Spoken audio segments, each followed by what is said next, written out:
Bienvenue chers explorateurs et chères exploratrices de la psyché ou en passe de le devenir. Dans l'épisode précédent, nous avons déjà entamé ce fascinant voyage à travers les archétypes de l'entrepreneur. Nous avons parlé du visionnaire, de son regard tourné vers l'avenir, et du stratège qui bâtit avec méthode. Aujourd'hui, on poursuit l'aventure, on va explorer l'archétype du pionnier et du connecteur, pour ensuite plonger dans l'énergie de l'archétype du guerrier et du sage. Et ce voyage est loin d'être terminé, car au-delà de ces dynamiques, il reste une question essentielle à explorer: quelles sont les ombres qui peuvent nous freiner, et comment pouvons-nous les transcender? Poursuivons ensemble cette exploration intérieure pour mieux comprendre ce qui t'anime et ce qui pourrait encore te retenir. C'est parti. L'archétype du pionnier est celui qui prend des risques, qui ose s'aventurer là où personne n'a encore mis les pieds. Il ne se satisfait pas de l'existant, il veut créer du nouveau, bouleverser les codes. Son moteur est entre autres l'innovation, et sa plus grande peur, ça va être la stagnation. Steve Jobs, par exemple, est sans doute l'un des plus grands pionniers de cette époque. Il ne s'est pas contenté de fabriquer des ordinateurs ou des téléphones, il a redéfini l'expérience utilisateur. Mais comme tout bon pionnier, il avait un côté destructeur, il pouvait être impatient, intransigeant et brûler ce qu'il avait construit pour mieux repartir de zéro. Une autre figure pionnière, Madame C.J. Walker, première femme afro-américaine millionnaire aux États-Unis. Elle a innové dans l'industrie des cosmétiques en développant des produits adaptés aux cheveux des femmes noires, un marché totalement ignoré à l'époque. Netflix a même fait une série sur cette femme, sur son histoire, et sinon il y a bien d'autres bons documentaires qu'on peut retrouver aussi sur YouTube. Si l'on remonte plus loin dans l'histoire, Christophe Colomb illustre aussi ce profil de pionnier. Il a osé traverser l'Atlantique en pariant sur une autre route inconnue, défiant toutes les croyances de son époque. Mais comme de nombreux pionniers, il était aussi imprudent et parfois aveuglé par son ambition. Si tu es un pionnier, ta force est ton audace, et tu as le désir de révolutionner les choses, mais ton défi sera d'apprendre à canaliser ton énergie et persévérer malgré les obstacles. Voyons maintenant l'archétype du connecteur. Le maître des relations et des opportunités. Le connecteur ne construit pas seul, il réunit les bonnes personnes. Son talent réside dans sa capacité à créer des réseaux, à repérer les synergies et en faire naître des opportunités grâce à son sens du relationnel.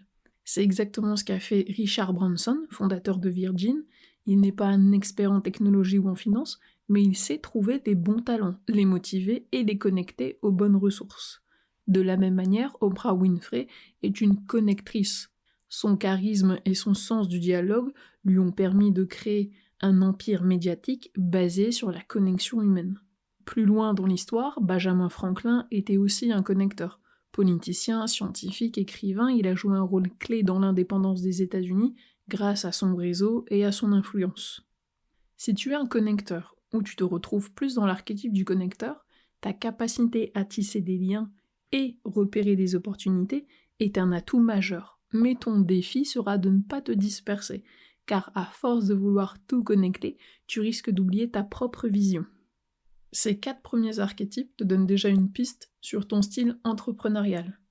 Tu peux être axé sur l'archétype du visionnaire, ou celui du stratège, ou peut-être celui du pionnier, ou encore celui du connecteur. Peut-être te reconnais-tu totalement dans l'un d'eux, ou peut-être ressens-tu un mélange de plusieurs dynamiques, ce qui est tout à fait logique et normal, car nous sommes habités de plusieurs archétypes. Maintenant on va aller voir le guerrier, qui est aussi force de persévérance. Si le visionnaire imagine, le stratège planifie, le pionnier innove et le connecteur tisse des liens, alors le guerrier agit et ne lâche rien. Là où d'autres abandonnent face aux difficultés, le guerrier serre les dents et continue d'avancer. Il incarne la résilience. Il impressionne par sa détermination et sa capacité à surmonter les épreuves. Dans notre période actuelle, on peut regarder par exemple Keanu Reeves, le guerrier silencieux. Contrairement aux stars flamboyantes d'Hollywood, Keanu Reeves incarne un guerrier humble et résilient.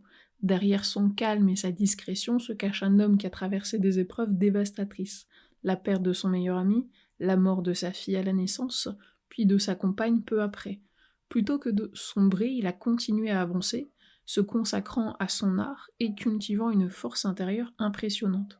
Sur le plan professionnel, il incarne l'archétype du combattant, aussi bien que dans la saga John Wick par exemple, où il joue un homme animé par une volonté inébranlable, que dans la réalité, il s'entraîne dur, exécute ses propres cascades et ne cherche ni reconnaissance ni pitié.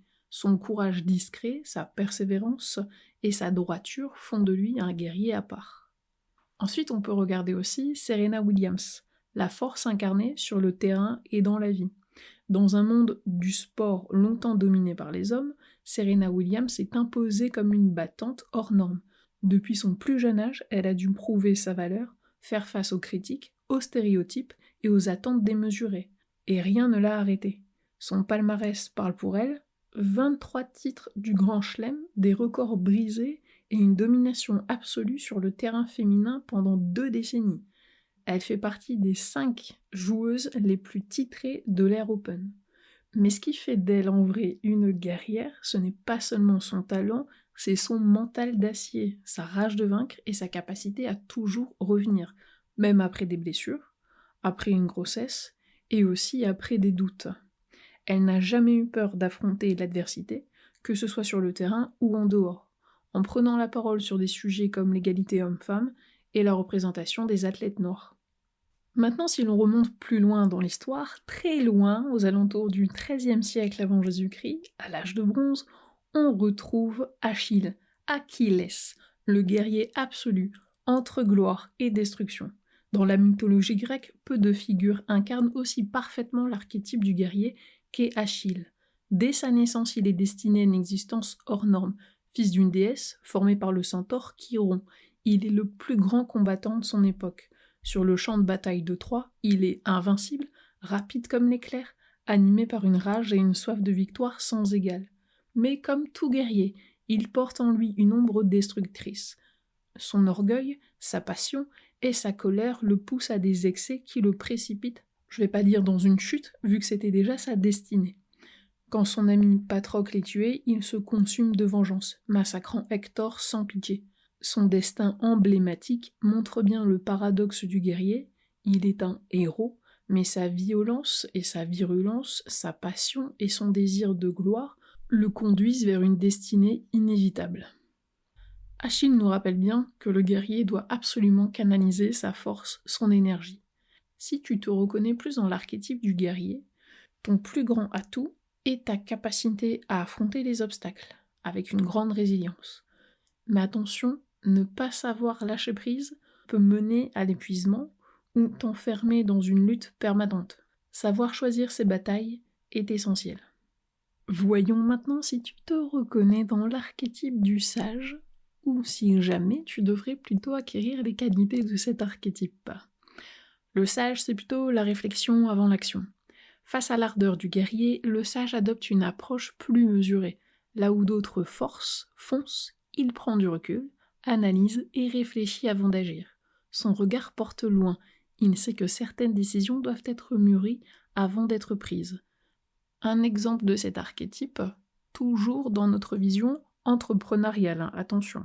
Warren Buffett, l'un des investisseurs les plus prospères de tous les temps. Il ne spécule pas à l'aveugle, ne se laisse pas emporter par les tendances, mais prend toujours le temps d'étudier chaque opportunité, avec réflexion et patience. Cette approche lui a permis d'accumuler une fortune immense en évitant les décisions précipitées.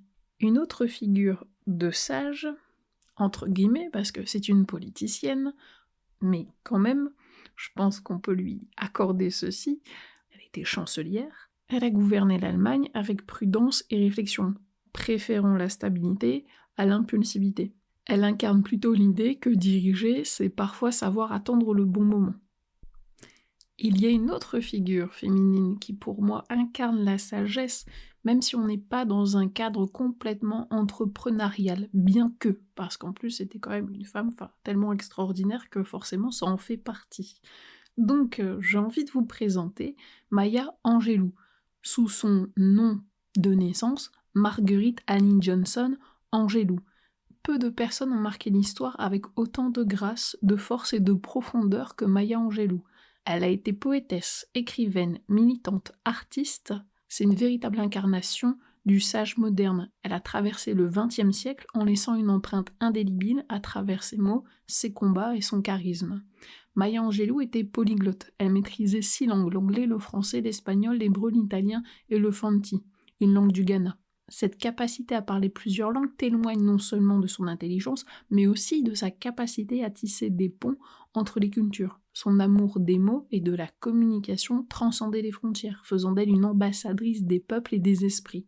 Son autobiographie, ouvrez les guillemets, je sais pourquoi chante l'oiseau en cage, fermez les guillemets, n'est pas seulement un récit de vie, c'est un cri de résilience, un hommage aux opprimés, une leçon de courage. Elle fut l'une des premières femmes afro-américaines à écrire son vécu avec une telle sincérité et un tel impact que ça a ouvert la voie à d'autres générations de femmes écrivaines. Elle a publié plusieurs recueils de poésie, dont le célèbre « Et pourtant je m'élève », un texte devenu un manifeste d'espoir et de dignité, récité encore aujourd'hui dans les écoles et les discours inspirants. Danseuse, chanteuse et actrice, avant de devenir écrivaine et militante, Maya Angelou a toujours exploré l'art sous toutes ses formes.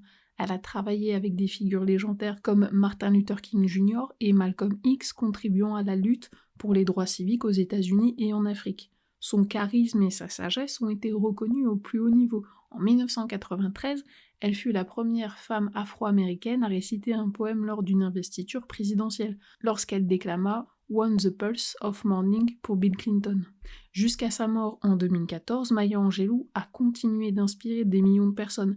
Elle fut honorée de plus de 50 doctorats honorifiques, preuve de l'impact intellectuel et humain qu'elle a eu sur son époque. Sa philosophie, c'était plutôt l'amour, la résilience et la transmission. Elle croyait profondément à la capacité des êtres humains à se relever, à apprendre et à évoluer. Elle a offert au monde des mots qui guérissent, une sagesse qui éclaire et une voix qui ne s'éteindra jamais. Voici l'une de ses citations. « Les gens oublieront ce que vous avez dit, oublieront ce que vous avez fait, mais ils n'oublieront jamais ce que vous leur avez fait ressentir. » Une autre citation assez inspirante, plus sur notre côté entrepreneurial, « Le succès, c'est de s'aimer, d'aimer ce que vous faites et d'aimer comment vous le faites. » Si vous souhaitez en savoir plus sur Maya Angelou, j'avais entendu un podcast à son sujet. Le titre c'était « Capsule littéraire, je sais pourquoi chante l'oiseau en cage ».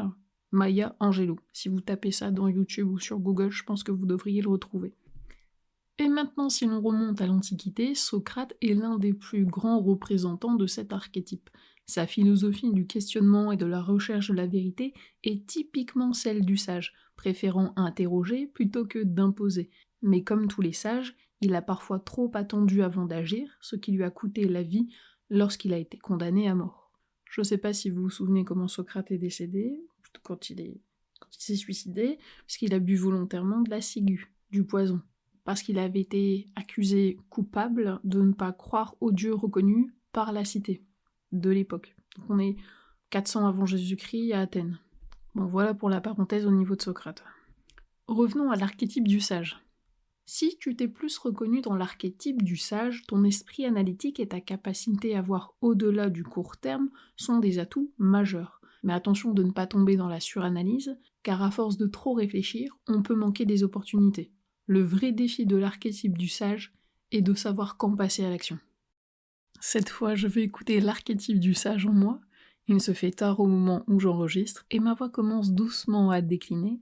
J'essaierai d'adopter un rythme d'un podcast par semaine que je publierai soit le dimanche, soit le lundi.